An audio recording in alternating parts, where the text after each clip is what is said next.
Ahora, tan importante como eso fue que los argentinos pudimos conocer, no habíamos sabido en las anteriores dictaduras qué eran capaces de hacer esos señores. ¿Se acuerdan de la CONADEP? La labor extraordinaria que desarrollaron personas que no eran de la política, del ámbito académico, del ámbito del periodismo, del ámbito también de la política, del ámbito social. Ese libro, Nunca Más, nos permitió además conocer el horror, el espanto, las cosas horrendas, terribles que habían sido capaces de hacer estos señores. ¿Qué nos permitió conocer? Parece mentira, no lo conocíamos hasta entonces. Que nada hay más intrínsecamente perverso, cruel y corrupto que una dictadura. Que la peor de las democracias es infinitamente mejor que cualquier dictadura. Eso lo facilitó el juicio a la Junta y todo el debate que se dio no solamente en el ámbito de la justicia, sino en la sociedad, acerca de lo que había ocurrido con los militares y la violación de los derechos humanos. Pero además, y por supuesto que esto también fortaleció la conciencia democrática y generó anticuerpos contra la dictadura, pero además, ¿qué pudimos conocer? A nosotros mismos. Nos asomamos a la sociedad argentina. Pudimos con esos juicios observarnos a nosotros mismos, las cosas que habíamos tolerado, aquellas cosas respecto de las cuales habíamos mirado para otro lado, los horrores que habíamos ignorado o disimulado. La imagen que nos devolvió de nosotros mismos, esa observación creo que fue tan dura, tan fuerte y tan terrible, que también generó anticuerpos en la sociedad para resistir experiencias que en el futuro pudieran parecerse a los golpes militares. Miren, creo que esto es lo más importante del juicio y lo que más aporta. Miren, este cambio en la cultura, esta generación de la conciencia democrática, esta conciencia antidictadura, esta conciencia acerca de la necesidad de respetar los derechos humanos, diría, son más importantes que las leyes y tratados sancionados con posterioridad. Porque si no hubiera habido esta conciencia, no se hubieran podido sancionar esas leyes y tratados con posterioridad. Ese es el principal aporte que le puede hacer la democracia, la transición a la lucha por los derechos humanos. Un cambio cultural se produjo en aquellos años. Sin ese cambio cultural, no sé si se hubieran podido dar los progresos posteriores en materia de derechos humanos. Me parece que este cambio cultural, precisamente por su propia naturaleza, por ser un cambio cultural, por no expresarse en una ley, por no expresarse en un tratado, no ha sido suficientemente valorado porque tiene que ver con valores que ha internalizado la sociedad.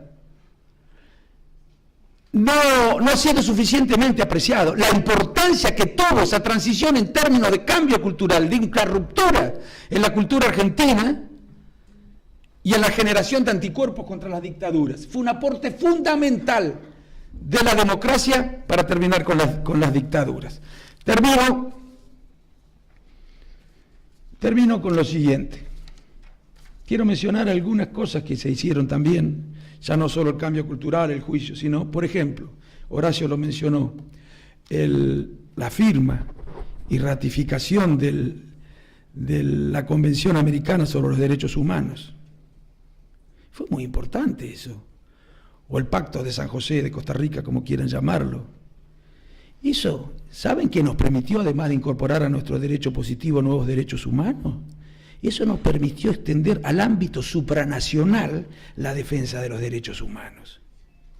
Ya el que se sentía agredido por el Estado, por quien fuera, desconocido, un derecho fundamental, podía ir al ámbito internacional a reclamar. Y cuidado, porque hoy están queriendo recortar la competencia de la Comisión Interamericana de Derechos Humanos, no la Argentina precisamente.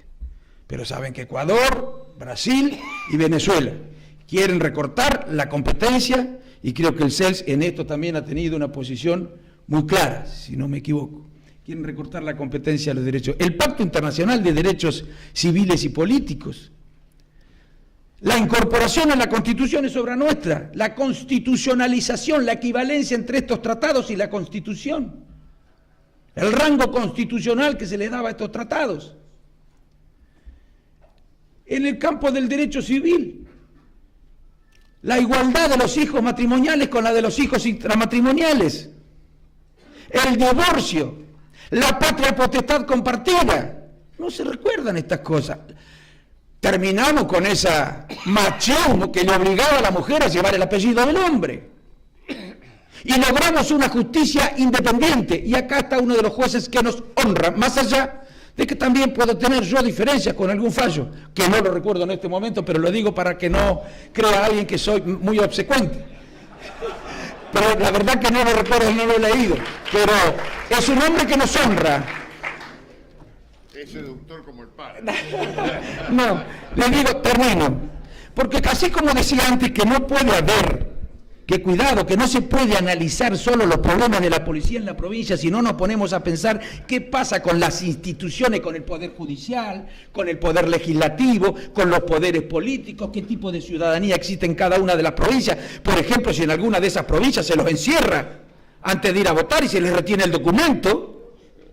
Bueno, por ejemplo, esas cosas, ¿qué pasa con los poderes económicos de esa provincia? ¿Qué relación existe entre el poder político y el poder económico? ¿Qué pasa con los medios de comunicación y con los grupos sindicales en esa provincia? Si no analizamos estas cosas, y yo no veo que se analicen, y hay muchísimo para hablar sobre esto respecto de algunas provincias, si no analizamos estas cosas no vamos a poder resolver los problemas que nos genera una fuerza de seguridad que no solo no respeta los derechos humanos, que son además corruptas, que son parte del problema. Y tienen cobertura en las instituciones. No tengo ninguna duda de que la corrupción dentro de la policía, de las policías, es uno de los problemas a los que nos hemos negado a reconocer. Bueno, todas estas cosas, y decía la Corte, miren, bueno, no voy a decir sus filiaciones, pero una Corte independiente asegura.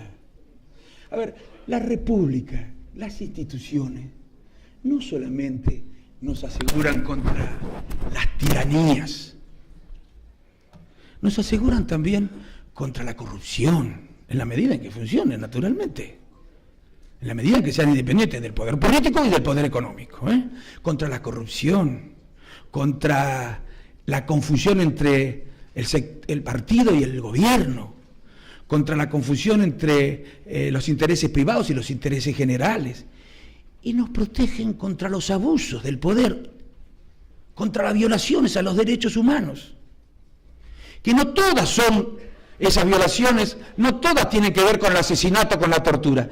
Negar el acceso a la información es una violación a un derecho humano. ¿Cómo no tengo derecho yo, o me lo reconoce, pero no lo puedo ejercer, el derecho de saber qué es lo que ha decidido en una cuestión particular el gobierno nacional, provincial o municipal?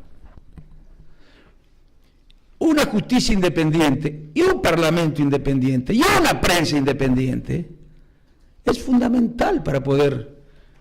Bueno, entonces en todas estas cosas avanzamos,